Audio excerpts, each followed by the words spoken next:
मैं थोड़ा shock type का हो गया, क्योंकि मुझे मालूम था कि अभी आगे हमारा साइक्लोन हिट करने वाला है और उसके लिए हमें टाइम मिला ही हुआ था। मेरा जहाज़ इतना बड़ा नहीं था तब तब तो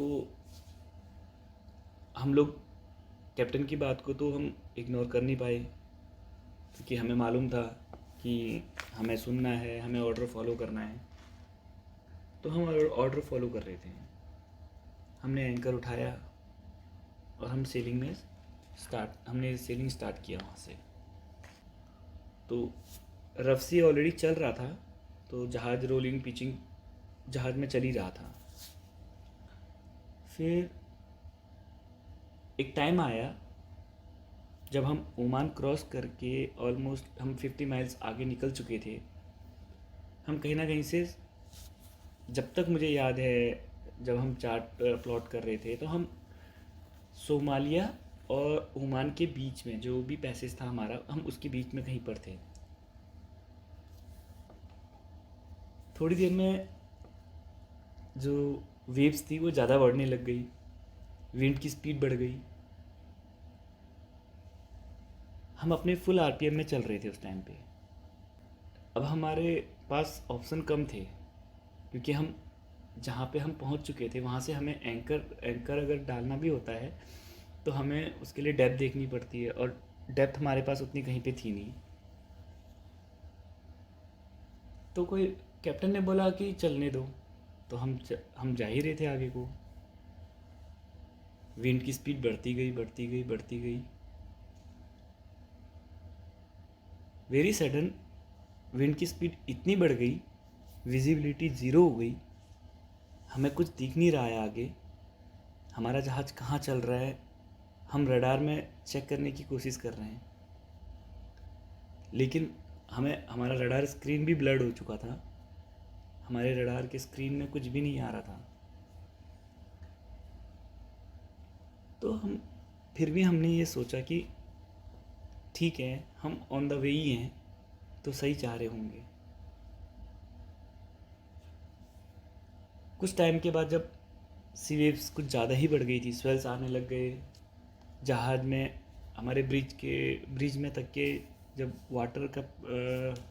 वाटर हिट करने लगा, तब हमें मालूम चला कि हम सही नहीं जा रहे हैं और हम आगे को नहीं बढ़ पा रहे हैं, जबकि हम फुल अहेड में थे और हमारा मैक्सिमम आरपीएम चल रहा था। अब हम करने को कुछ नहीं कर सकते थे, क्योंकि हमारे इक्विपमेंट्स काम नहीं कर रहे थे। हमारे कुछ इक्विपमेंट्स डैमेज हो चुके थे। हमारे कैप्टन को भी कुछ समझ में नहीं आने लगा। उसके बाद थोड़ी देर वो भी सोच रहे थे। फिर जहाज़ में इमरजेंसी अलार्म बजाया गया। जो लोग सोए हुए थे उनको भी अलर्ट किया गया कि this is the emergency case, so everyone should be in the master station. Master station बाहर होने की वजह से हमने मास्टर ब्रिज में ही किया। जो हमारे इंजन डिपार्टमेंट के बंदे थे वो भी सब ब्रिज में आ गए। तो हम सब ब्रिज में पहुंचने के बाद हमें ये मालूम चला कि हमारा जहाज़ कंट्रोल खो चुका है, that's not under the command. So all of you please where your life jackets and keep your self safe until we reach in the proper and safest place। तो हम लोग ने लाइफ जैकेट पहना and then हम कोशिश कर रहे थे कि हम सेफ रहें। हमारे में कुछ यंग गाइज थे, आई मीन यंग मतलब कुछ फ्रेशर्स थे जो नए नए ज्वाइन किए हुए थे, जिनका वो फर्स्ट वॉइस था। Like me, I already got 9 months 10 months experience by the time, but apart from that कुछ ऐसे लड़के थे जिन्होंने फ्रेश ज्वाइन किया हुआ था, जिनको अभी हाल में 1 महीना 2 महीना हुआ था। सो हम लोग का जहाज़ अनकंट्रोल हुआ। हम वेव्स के साथ में निकले। पता नहीं कहाँ हमारा जहाज़ हिट किया डाउन। हमारा जो हल होता है, bottom of the vessel, the very bottom of the vessel, वो कहीं से हिट कर दिया रॉक के साथ में पानी के अंदर, तो हमारा जहाज में पानी भरने लग गया इंजन से। सब डर गए। इंजन डिपार्टमेंट में जो ऑयलर्स होते हैं वो भाग कर के ऊपर में आ गए कि इंजन में पानी भरने लग गया है। बाकी सब ब्रिज में ही थे, तो इंजन वाले तो इंजन में ही रहते हैं, तो वो भी ऑयलर भाग के ऊपर आ गए। लेकिन जो ड्यूटी इंचार्ज इंजीनियर था, heads off to that guy that he was still in the engine room when the water was coming on board. उसने अपनी तरफ से पूरी कोशिश किया कि जहाज में पानी भरने से पहले वो इलेक्ट्रिसिटी सप्लाई को कट ऑफ कर दे, क्योंकि हमारी इलेक्ट्रिसिटी सप्लाई तब तक के चालू थी, हमारा इंजन रनिंग में था, हमारा सब कुछ रनिंग में था, वो जनरेटर वो वर्किंग। दैट सेकंड ऑफिसर, वो सेकंड इंजीनियर पंजाबी थे, कुलवंत सिंह उनका नाम था। I still remember that guy. I just met him for one of my sailing, and वो उस बंदे ने मेरे दिल में आज छाप छोड़ दी, क्योंकि उनकी ही वजह से हम लोग आज सही सलामत है। उन्होंने अपनी जान की परवाह नहीं करते हुए इंजन रूम में रह कर के भी शट डाउन किया, पावर ऑफ किया, ब्लैकआउट किया जहाज़ को। जब वो ब्रिज में आए तो उनको देखा हमने कि वो भीगे हुए हैं, आधा पूरा, मतलब half of the body was almost wet. So जब वो ब्रिज में आए उसके बाद उन्होंने बताया कि ऐसे प्रॉब्लम चल रही है नीचे पे, तो पावर मैंने कट ऑफ कर दिया है। एंड देन हमारा जहाज़ डूब रहा था और हम लोग ब्रिज में बस प्रे कर रहे थे। दैट वाज एक ही चीज़ थी कि जो हमारे पास थी है वो हम कर सकते थे। तो फिर हमारा जहाज़ स्टिल हो चुका था एक जगह पे, और हम जब तक के कुछ करते तब तक के ऑलमोस्ट पानी बहुत भर चुका था। एनी हाउ हम लोग डिसम्बार्क हो चुके थे जहाज़ से, हमने लाइफ बोट का इस्तेमाल किया, and we were all prepare for abandon. तो हम जहाज़ को अबेंडन करके हम एक आइलैंड में पहुँचे जिसका नाम था Socotra island. Socotra island belongs to Yemen. तो उस टाइम पे सुकत्रा आइलैंड में जब हम एंटर किए तब हमें ये नहीं पता था कि हम एग्जैक्टली किस लोकेशन में हैं। हम बस शोर में हैं, हमें इतना पता चल गया था कि हम किसी शोर में पहुंच चुके हैं। हमने कोशिश किया, रात हम मॉर्निंग में सेल आउट हुए थे, और ये सब चीज़ें होने तक के ऑलमोस्ट रात ही कह सकते हैं आप, 8 या 9 बज चुके थे। तो आइलैंड में ये सब चीज़ें नहीं हो पाती हैं। आइलैंड में रात को 8 बजे के बाद या 6 बजे के बाद में लोगों की आवाजाही बहुत कम हो जाती है। तो हम लोग ने उस दिन, एक खंडर टाइप का था, तो हमने वहाँ शेल्टर लिया अपना। Any how we reach there and we were having some food like biscuits, chocolates. So हमने वो खाया और अपना रात स्पेंड किया। नेक्स्ट डे मॉर्निंग में हम लोग होटल में गए, हमारे कैप्टन हमें होटल में लेके चले गए, and we all went in the hotel. So we were relax by the day. हम रिलैक्स हो रहे थे, हम सब सो गए अपने अपने कैबिन्स में। हम लोग को 2 कैबिन्स मिले थे, and we were total 11 Indian people, जो हम इंडियंस थे। So 2 of the room were book for us. उसी टाइम पे अगर आप सभी को याद होगा तो यमन में ISIS का टेरर चल रहा था, तो सभी इंडियंस को वहाँ से इवैक्यूएट कर रहे थे। तो हमारे लिए वहाँ पे कोई भी हेल्प नहीं थी। आफ्टरनून में वहाँ पे रिसेप्शन से कोई बंदा आया हमारे पास में, और वो अरबी में हमसे कुछ कहना चाह रहा था, लेकिन हम समझ नहीं पाए। क्योंकि हम लोग अरबी जानते नहीं थे, हम में से कोई भी। तो हमने उनसे बोला कि हमें एक ट्रांसलेटर की ज़रूरत है जो हमें आपकी बात समझा सकें। हम उनसे इंग्लिश में ही बात कर रहे थे कि that we need someone of the translator so that we can understand you and you can understand us. तो बाद में एक ट्रांसलेटर का अरेंजमेंट हुआ। जब ट्रांसलेटर आए तो उन्होंने हमसे बोला कि that the hotel needs money, you all are staying here, so please pay for the hotel. हमारा जो सैलरी रहता है वो हमारे अकाउंट में चले जाता है। We were having only maybe $200-300 in our pocket. अब हम सब बहुत परेशान हो चुके थे।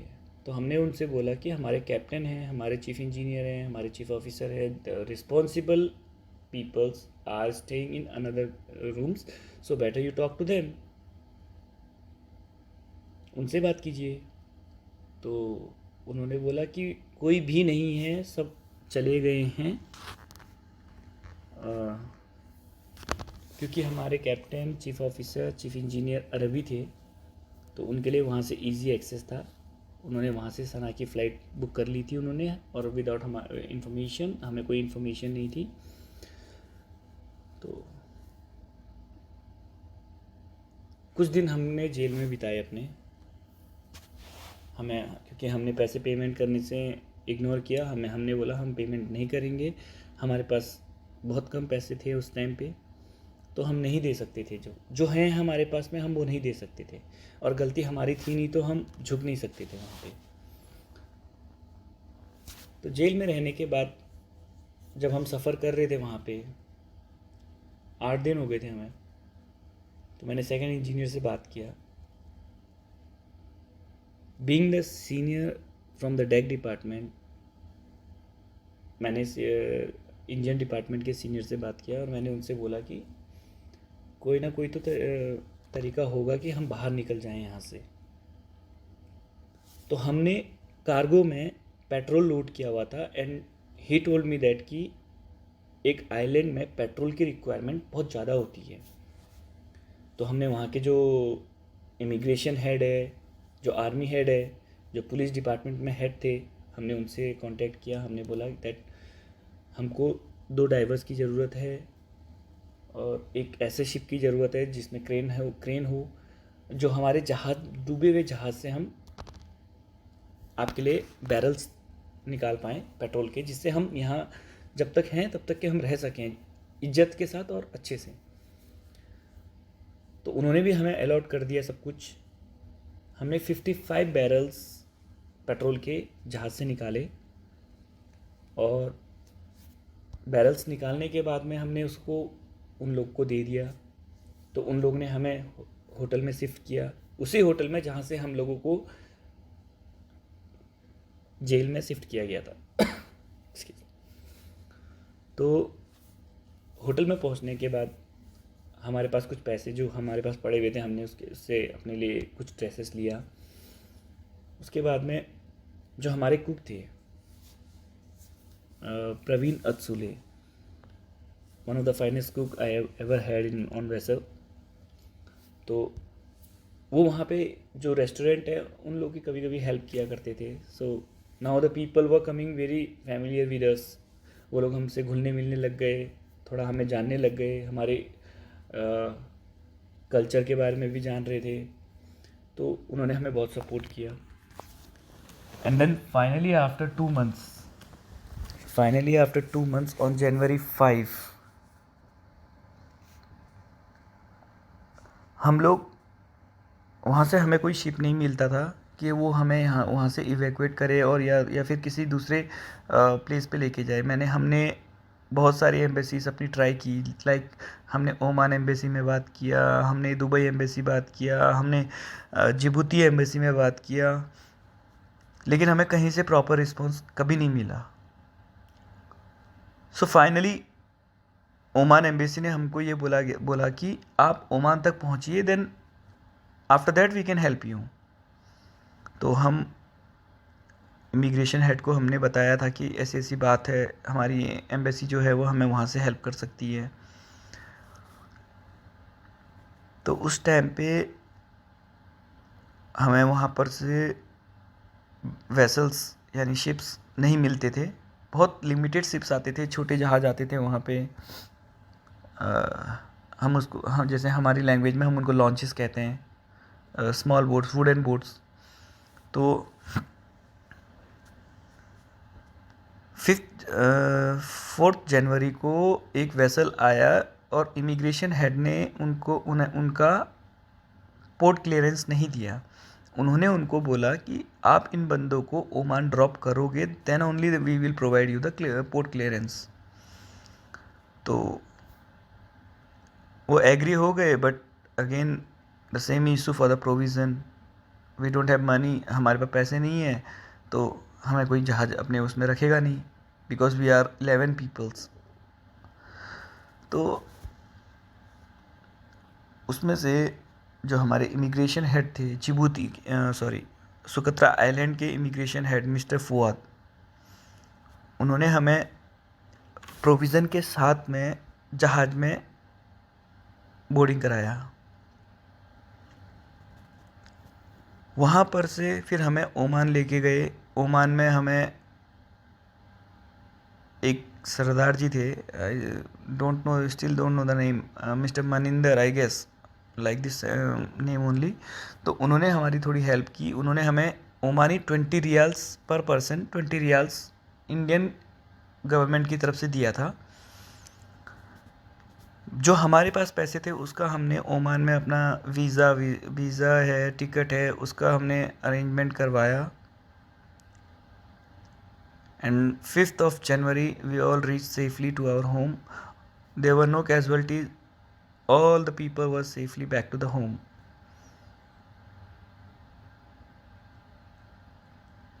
ये मेरी लाइफ की एक ऐसी स्टोरी है जो मैंने एक्सपीरियंस किया है कि मौत किस चीज़ को कहा जाता है। क्योंकि जब वहाँ पे हम जेल में थे, जब हमारे पास कोई रास्ता हमें नहीं दिख रहा था, being a head of all the people, मैंने वहाँ के आर्मी हेड को इतना बोला था कि please shoot us and send our dead body to the home. आप हमारी डेड बॉडी को घर भेज दीजिए और हमें मार दीजिए, हमें कोई प्रॉब्लम नहीं है। क्योंकि हमारे पास रास्ता नहीं था, हमें खाने को नहीं मिल रहा था, एंड हम लोग सरवाइव कर रहे थे।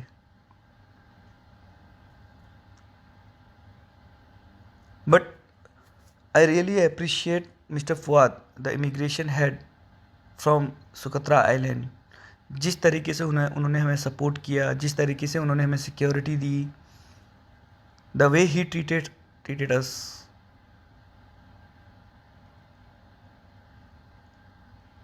कभी कभी लगता है कि सच में इंसानियत नाम की कोई चीज़ है। जगह मैटर नहीं करता है, लोग मैटर नहीं करते हैं। 100 लोगों में से कोई एक इंसान ऐसा ज़रूर होता है जो आपकी हेल्प ज़रूर करेगा, आप जिस कंडीशन में हैं। और वो उस कंडीशन में हमें मिस्टर फुआद ने हेल्प किया था।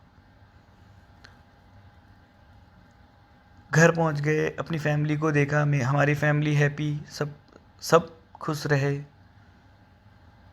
बहुत से लोगों ने हमारे साथ, जो उस टाइम पे ये हमारे साथ हुआ है हादसा, उसके बाद मेरे ही कलीग्स ने, बहुत से कलीग्स ने ये लाइन छोड़ दिया, सी लाइन छोड़ दिया उन्होंने।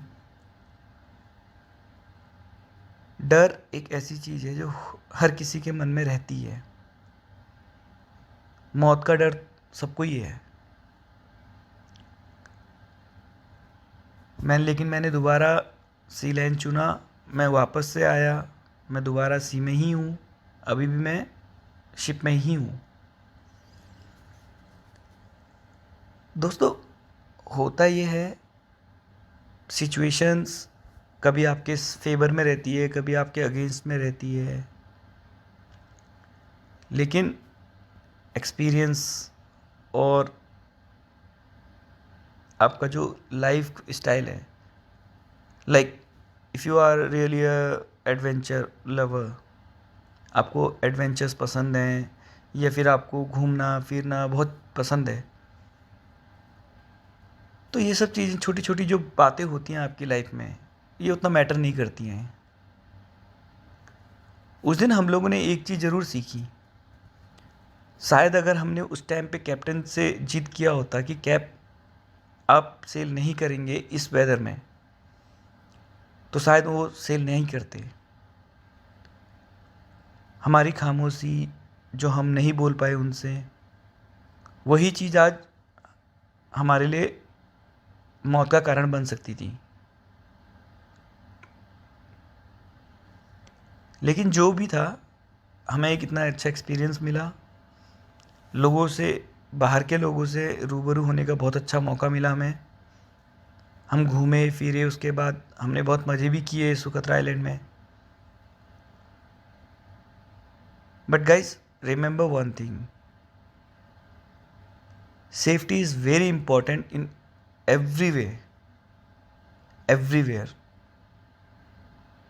आप गाड़ी चलाते हैं, उसके लिए भी सेफ्टी इंपॉर्टेंट है। अगर आप जहाज़ चलाते हैं तब भी आपके लिए सेफ्टी इंपॉर्टेंट है। आप बाइक चलाते हैं, सेफ्टी इंपॉर्टेंट है। आप शिप चलाते हैं, सेफ्टी इंपॉर्टेंट है। आप कुछ भी करें, कोई भी प्रोफेशन करें, आप जॉब कहीं भी करते हो, always remember that there is a safety measure. हर जगह कुछ ना कुछ सेफ्टी ज़रूर होती है। तो प्लीज़ सेफ्टी से काम कीजिए, सेफ्टी यूज़ कीजिए। Trust me, you will be safe and your family will be safe. आप हो, आपकी फैमिली है। सो finally, I would like to say thank you all for listening this. It was a very short story जो मैंने कुछ ज़्यादा ही बड़ा कर दिया है। बहुत कुछ बातें हैं जो मैं अभी नहीं बता रहा हूँ क्योंकि ऑलरेडी बहुत लंबा हो चुका है। तो कुछ बातें ऐसी भी थी जो शायद मेरे को शेयर नहीं करनी चाहिए, but still I am always thankful to Prayas and all of you guys.